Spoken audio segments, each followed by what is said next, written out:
prior to starting with you, I was dabbling in meditation, trying to, I guess, understand my awareness or my conscious, and just trying to kind of put things together. Things just never really quite felt right. I was always very anxious, always go, go, go, juggling three businesses, a child, a family. Um, I could never really understand why there was so much fire, Mm. kind of, so to speak, in my gut, Mm. and that kind of translated into, like you call it, knee jerk reactions that were very hard to control, and you know, it took a long time to understand that, and through obviously our work, which was profound, our sessions coupled with the work that you had me do after, Mm. I found that all the difference. I really admired the way you were able to break down um, the protection that I was creating for myself from past experiences Mm. and allowing me to work with that following our sessions. That was for me the key. Yeah. It's, everybody tries to find the magic pill or the magic routine, so to speak. I'll lose weight in 30 days, and it takes work. And you know that, and you're very disciplined in your work, and you're disciplined with us, and it shows.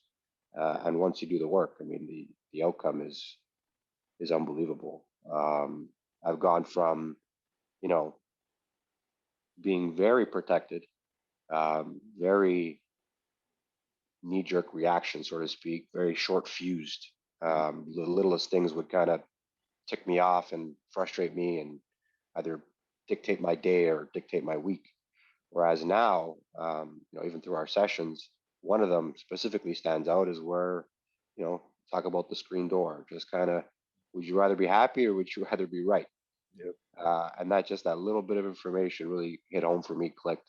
It's funny, like you say. I was just working with a client a couple of days ago, and I was trying to explain the 100th monkey, the critical mass, where you're thinking 5149 positive, and then all of a sudden, everything just seems to line up like magnets. You know what I mean? Everything's like, wow, like you have a bad day and it's weird, where it was just the opposite before you. And like you said, some of the stuff you were bringing to the table from the past, and that's one of the things with a lot of my clients. It's about taking the lid off the well, I want to better my business and have no stress. That's like the lid. But when we get that lid off, all these triggers that we're bringing with us, sometimes we don't even realize. And like I told you, all behavior serves a purpose. It's you don't want that behavior anymore, but it's serving a purpose. Like you said, it was your armor. It was like your protecting shield. And I can't tell you how many clients I go through that have that. And it's like, well, of course I want my business better, but yeah, you gotta, let's find that trigger. Let's get that trigger. Let's reverse it. And then it's gone. I think that's the number one piece of advice I give, because I talk to a lot of business owners, and they see the change. People see the change.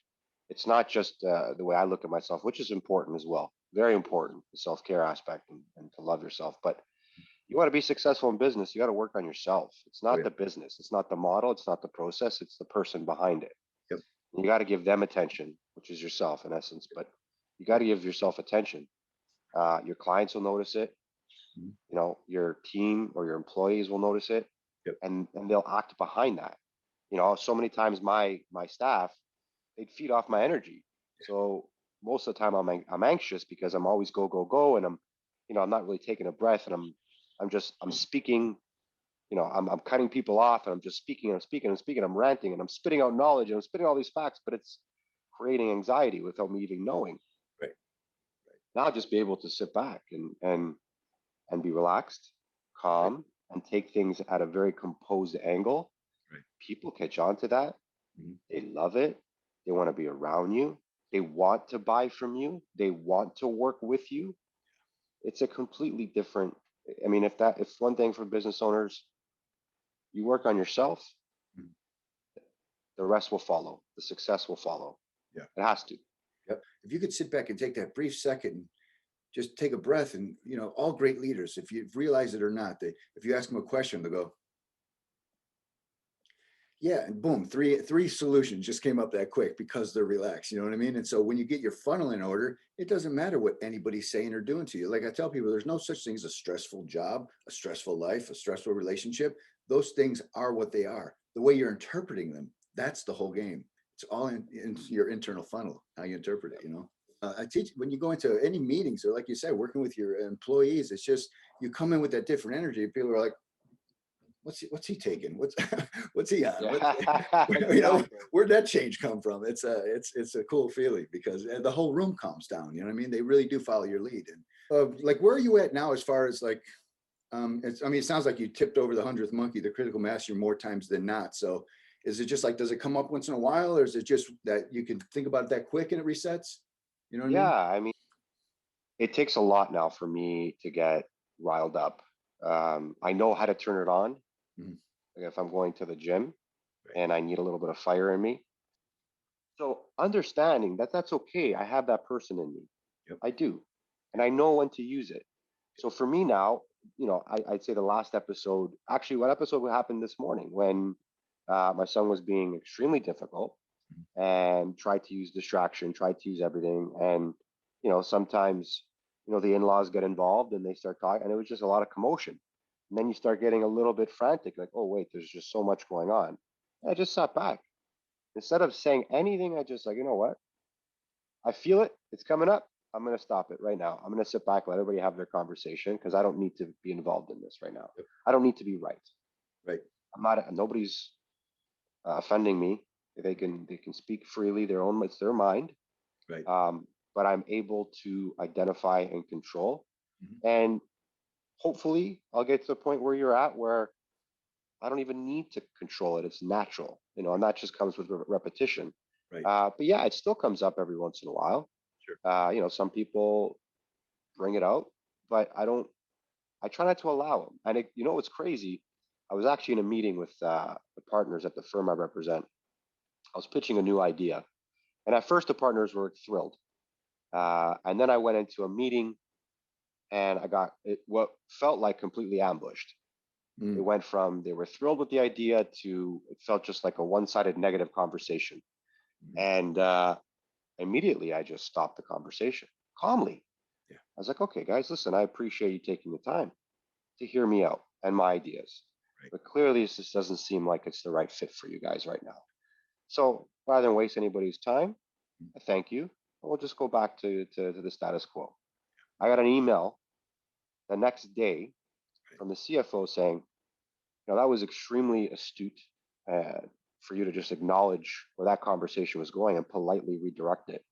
Because it could have it felt awkward, it felt weird, and it probably could have got even worse.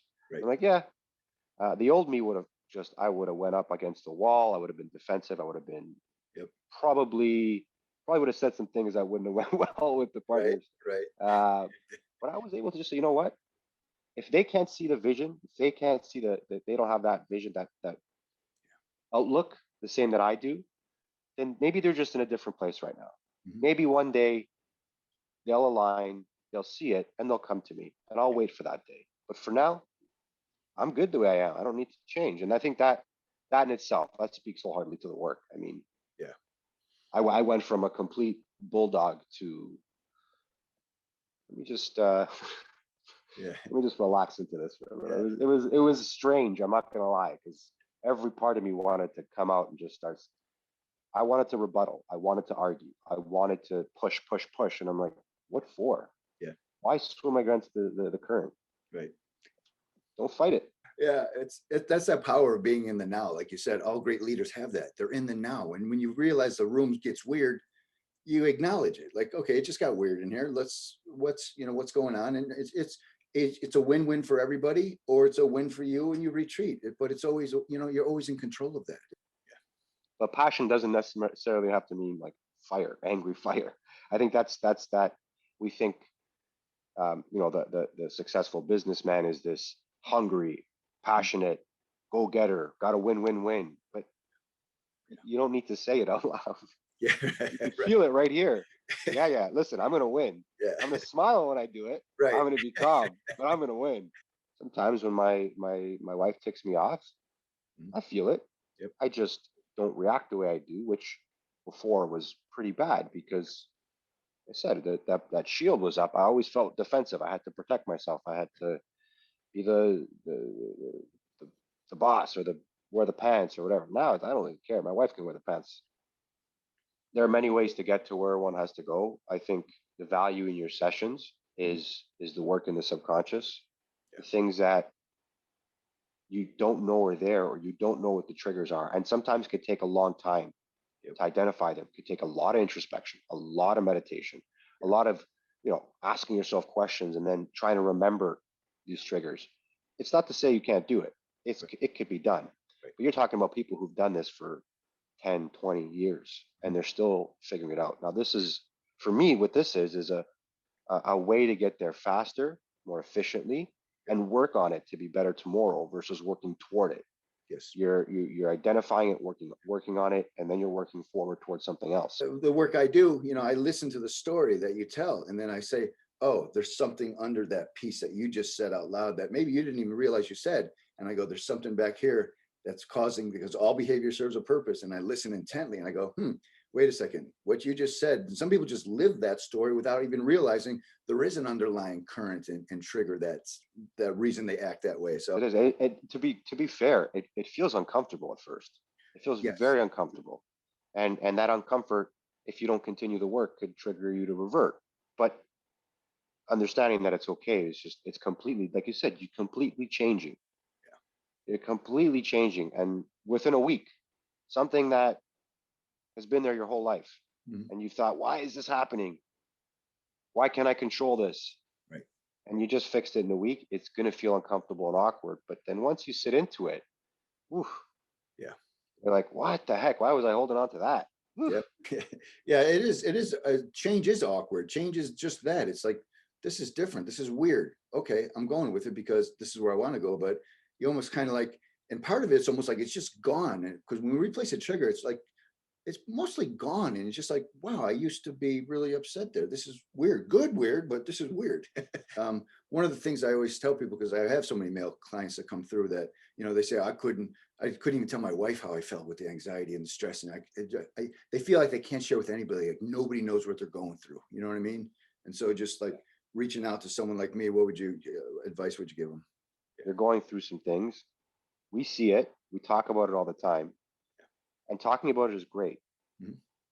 But if I told you can act on it, if I said, for instance, if you're scared or you have a fear of letting something go, you could continue down that path for months, maybe even years. Or if I told you can have that, I wouldn't say fixed, but if you could understand it and move past it within a week, would you do it?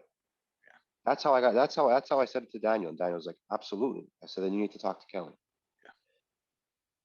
You can hold on to whatever you want. You can question it. You can say, my business is suffering. I'm suffering. I don't want to operate this way. You're acknowledging it. That's great, but take the step. Do yourself a favor. If you know that's the case, waiting is the only prison. Take that leap. And you're never going to look back. I don't think anyone that does any work on themselves or with you will ever look back and say, that was a waste. I please call me. I'll put my number on this thing. Call me if that happens to you. I doubt it. So I would say if you're in a place of question, the next step is just being brave enough and courageous enough to take action on it and say, I don't need to be this person. I can be a better person. And I can be a better person tomorrow. Not a year from now.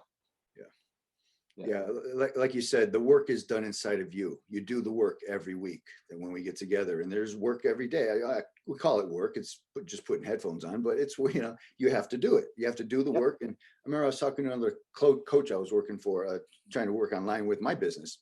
And he's like, Tony Robbins has like 7% success rate with his clients. I got like 30% success rate. And I thought, I got 100%. I mean, everyone that does the work gets the work done. And it's like, because I'm the template, I'm the guide. And I set it up inside you, 70 trillion cells in your body, all being reprogrammed when you're thinking from the subconscious level. That's why my work is quick and permanent because it's done inside of you. We move on and it's done. You're looking to grow, Mhm. and you're looking to get there in a reasonable amount of time to get yourself out of that state of suffering. Yeah.